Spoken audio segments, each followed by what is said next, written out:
Student, আজকে আমরা যে ব্যাপারে আলোচনা করব সেটা হচ্ছে রেডিও অ্যাক্টিভিটি, তেজস্ক্রিয়তা। তা রেডিও অ্যাক্টিভিটি বা তেজস্ক্রিয়তায় আমরা জানি আলফা, বিটা এবং গামা এমিশন হয়। এই রশ্মিগুলো এমিশন হয়, পার্টিকেলগুলো এমিশন হয়। তাহলে কোন ক্ষেত্রে আলফা, কোন ক্ষেত্রে বিটা, কোন ক্ষেত্রে গামা এমিশন হবে সেগুলো আমাদের ক্লাস 10 লেভেলে এক্সামে আসে। হ্যাঁ, সেইগুলো সম্পর্কে আমরা আলোচনা করব। তা আমি কতগুলো ইকুয়েশন লিখেছি, সেখানে এখানে শূন্য স্থানের মতো দেওয়া আছে। মানে আমি বলতে চাইছি এখানে কোন পার্টিকেলটা থাকবে কটা, এখানে কোন পার্টিকেলটা থাকবে কটা, এখানে কোন পার্টিকেলটা থাকবে কটা। ঠিক আছে? এই আলফা, বিটা, গামা এমিশন কোনটা হচ্ছে সেটা জানার জন্য, এই ইকুয়েশনে কোনটা আসবে সেটা জানার জন্য আগে আমাদের আলফা, বিটা এবং গামা এই রশ্মিগুলো সম্পর্কে জানতে হবে। তাহলে আলফা রশ্মি আসলে কি? আলফা রশ্মি হচ্ছে হিলিয়াম 2+ আয়ন, হিলিয়াম 2+ আয়ন। এবার যেহেতু এই হিলিয়াম, আলফা হচ্ছে হিলিয়াম, তাহলে এর পারমাণবিক সংখ্যা কত হবে? হিলিয়ামের পারমাণবিক সংখ্যা 2, হ্যাঁ, আর মাস নাম্বার ভর সংখ্যা কত হবে? 4। ঠিক আছে? তাহলে আলফা পার্টিকেল কোনো তেজস্ক্রিয়তায় নিশ্চিত হচ্ছে কিনা, ইমিট করছে কিনা সেটা দেখার জন্য প্রথমে আমাদের দেখতে হবে যে চেঞ্জটা হচ্ছে। ধরো এখানে এক্স থেকে ওয়াই এ চেঞ্জ হয়েছে। হ্যাঁ, এর ভর সংখ্যা ছিল এত, এর ভর সংখ্যা আছে এত। তাহলে আবার এখানে দেখা যাবে এর ভর সংখ্যা আছে 172, এর ভর সংখ্যা আছে 164। হ্যাঁ, তাহলে আমাদের প্রথমে দেখতে হবে যে এই চেঞ্জ যেটা হচ্ছে, আমি এক্স ওয়াই এ বি দিয়ে লিখেছি, আমি কোন পরমাণু, মানে অক্সিজেন, নাইট্রোজেন না ইউরেনিয়াম না কি পরমাণু আছে লিখিনি, আমি জেনারেল হিসাবে লিখেছি। আচ্ছা, এটা জানার জন্য আমাদের প্রথমেই দেখতে হবে ভর সংখ্যার কোনো পরিবর্তন হচ্ছে কিনা। হ্যাঁ, কারণ ভর সংখ্যার পরিবর্তন একমাত্র হতে পারে আলফা পার্টিকেলের জন্য। ঠিক আছে? আলফা পার্টিকেলের জন্যই ভর সংখ্যার পরিবর্তন হতে পারে, এটা 1 নম্বর। 2 নম্বর হচ্ছে বিটা রশ্মি। এই বিটা রশ্মি আসলে ইলেকট্রন কণার। ঠিক আছে? বিটা রশ্মি হচ্ছে ইলেকট্রন কণার। তা ইলেকট্রন কোনো পরমাণু থেকে নিঃসৃত হলে তার সেক্ষেত্রে কোনো ভর সংখ্যার কিন্তু পরিবর্তন হবে না। ঠিক আছে? ভর সংখ্যার কোনো পরিবর্তন হবে না, শুধুমাত্র কিসের পরিবর্তন হবে? এখানে পারমাণবিক সংখ্যার পরিবর্তন হবে। ঠিক আছে? তা পারমাণবিক সংখ্যার পরিবর্তন আছে। এবার একটা কথা আসতে পারে, যেটা হচ্ছে এই তেজস্ক্রিয়তা তোমরা জানো একটা নিউক্লিয় ঘটনা, মানে নিউক্লিয়াসের ভিতরের ঘটনা। ঠিক আছে? তাহলে নিউক্লিয়াসের ভিতরে তো ইলেকট্রন থাকে না। তাহলে নিউক্লিয়াসের ভিতরকার যদি ঘটনা হয়, তাহলে সেই ক্ষেত্রে এই বিটা এমিশন হচ্ছে কি করে, নিউক্লিয়াসের ভিতর থেকে ইলেকট্রন বেরিয়ে আসছে কি করে, সেটা একটা প্রশ্ন হতে পারে, তাই তো? সেটা আমি তোমাদের বলছি। বলার আগে এই ঘটনাটা জানলাম যে বিটা রশ্মির ক্ষেত্রে শুধুমাত্র কিসের পরিবর্তন হবে? শুধুমাত্র প্রোটন সংখ্যার পরিবর্তন হবে। কিরকম পরিবর্তন হবে সেটাও বলছি। আরেকটা হচ্ছে গামা রশ্মি, 3 নম্বর। এই গামা রশ্মি হচ্ছে ফোটন কণা। ঠিক আছে? ফোটন কণা, ফোটনের না আছে ভর, না আছে কোনো আধান। হ্যাঁ, ফোটন নিঃসৃত হলে ভর সংখ্যারও কোনো পরিবর্তন হবে না, ফোটন সংখ্যারও কোনো পরিবর্তন হবে না, মানে আনচেঞ্জ থাকবে শুধু। তাহলে এটা কি করে গামা রশ্মি? গামা রশ্মি করে কি, কোনো একটা পরমাণু এক্সাইটেড স্টেটে থাকলে তাকে গ্রাউন্ড স্টেটে নামিয়ে দেবে গামা এমিশন দিলে, এছাড়া কোনো পরিবর্তন হবে না। আচ্ছা, তাহলে একটু আগে বললাম, এটা তো নিশ্চয়ই বুঝতে পেরেছ। তাহলে আলফা নিঃসরণ যদি হয়, তাহলে হচ্ছে আমাদের ভর সংখ্যা 4 একক কমবে। ঠিক আছে? তার সাথে প্রোটন সংখ্যা কমবে 2 একক, 2 একক প্রোটন সংখ্যা কমবে। গামা বিটা এমিশন হলে কি হবে? বিটা এমিশন হলে হচ্ছে ভর সংখ্যার কোনো পরিবর্তন হবে না, কিন্তু প্রোটন সংখ্যার পরিবর্তন হবে। কেন প্রোটন সংখ্যার পরিবর্তন হবে সেটাই এখানে আমরা বলার চেষ্টা করি। এটা লেখা থাকুক, 2 নম্বরেরটা আমরা বলার চেষ্টা করি।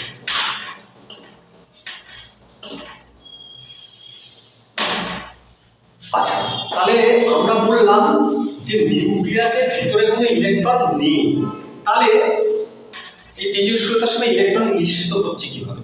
এটা একটা বড় প্রশ্ন। এটার কারণ হচ্ছে নিউক্লিয়াসের ভিতরে আমাদের এই প্রোটন আছে, নিউট্রন আছে, ঠিক আছে? এইখানে বেসিক কনসেপ্টটা যে কেন নিঃসৃত হচ্ছে, তার কারণ হচ্ছে এই প্রোটন বা নিউট্রন, প্রোটন হচ্ছে নিউট্রনে, নিউট্রন হচ্ছে প্রোটনে এক্সচেঞ্জ হতে পারে নিউক্লিয়াসের মধ্যে, ঠিক আছে? তাহলে তোমাদের ক্ষেত্রে ক্লাস 10 লেভেলের ক্ষেত্রে সেটাই আমি আলোচনা করছি। তোমাদের ক্লাস 10 লেভেলে যে আলোচনা করা হয় সেটা হচ্ছে একটা নিউট্রন একটা প্রোটনে চেঞ্জ হচ্ছে, ঠিক আছে? এবার এই নিউটনের আধার কত? নিউটনের আধার হচ্ছে 0, প্রোটনের আধার হচ্ছে প্লাস। তাহলে এই যে চেঞ্জ হলো, তাহলে এই চেঞ্জে কি হয়েছে? এখানে আধান বিহীন ছিল, এখানে আধান যুক্ত হয়ে গেছে। তাহলে এটাকে যদি আমরা ইকুয়েশন করতে চাই, তাহলে আমাকে আধান চার্জ কনজারভেশন করতে হবে।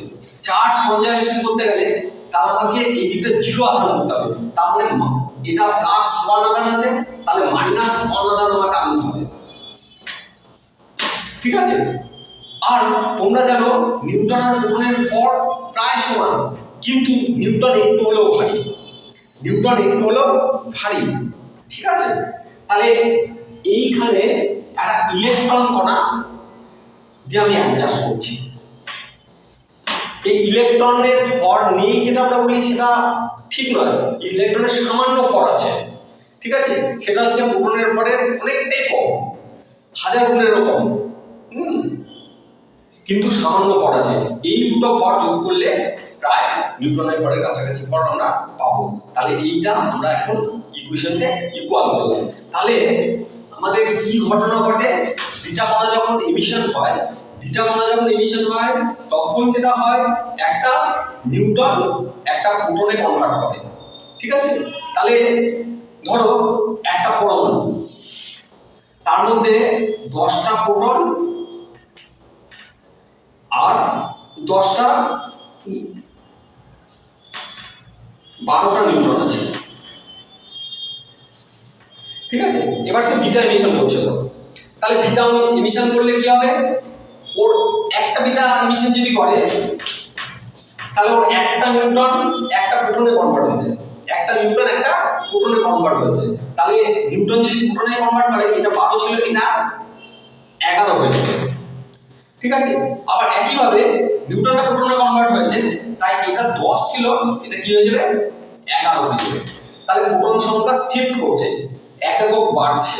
তাহলে তোমাদের ক্লাস 10 লেভেলের জন্য কি এই বিটা এমিশন যখন হবে তখন প্রোটন সংখ্যা এক একক বাড়বে, ঠিক আছে?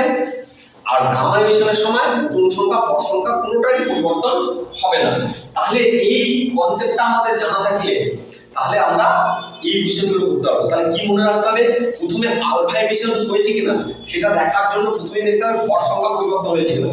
ভর সংখ্যা পরিবর্তন হলে আলফা এমিশন হয়েছে, ঠিক আছে? যতটা ভর সংখ্যা পরিবর্তন হয়েছে সেটাকে 4 দিয়ে যদি ভাগ করো, যা ভর সংখ্যা পরিবর্তন হবে সেটাকে 4, যেহেতু ভর সংখ্যা 4, যা ভর সংখ্যা পরিবর্তন হবে তাকে 4 দিয়ে ভাগ করলে যে নাম্বারটা আসবে সে করে আলফা কণা নির্গত হবে, ঠিক আছে?